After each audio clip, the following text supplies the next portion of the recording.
రక్షణ అనే వస్త్రాన్ని ధరించుకొని బాధతో, వేదనతో, దుఃఖముతో దేవుని యొక్క మందిరానికి వచ్చి కూర్చున్నావేమో.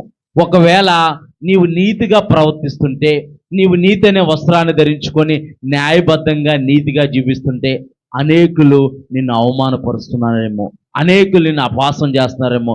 ఆ చాలే బతికేళ్ళని నీతికి యథార్థంగా బతుకుతున్నాడు, దేవుని బిడ్డ అంటున్నారు, దేవుని కుమారుడు అంటాను, నిన్ను అవమానంతో నీ గురించి మాట్లాడుతున్నారేమో. దేవుని ఒక వాక్యం చెబుతుంది ఈ మధ్యకాల సమయంలో యెషయా గ్రంథము 61:3 సియోనులో దుఃఖించు వారికి ఉల్లాస వస్త్రాన్ని ధరింపజేస్తారంట. దేవుని నామానికి మహిమ కలుగును గాక. నీవు నీతి వస్త్రాన్ని ధరించుకొని, రక్షణ వస్త్రాన్ని ధరించుకొని, నీకున్న పరిస్థితిని బట్టి, నీకున్న స్థితిగతిని బట్టి నీవు దుఃఖిస్తూ దేవుని యొక్క మందిరంలో వచ్చి కూర్చున్నావేమో. దేవుడు నీకు ఉల్లాస వస్త్రాన్ని ధరింప చేయబోతున్నాడు. దేవుడు నీ జీవితాన్ని కట్టబోతున్నాడు. దేవుడు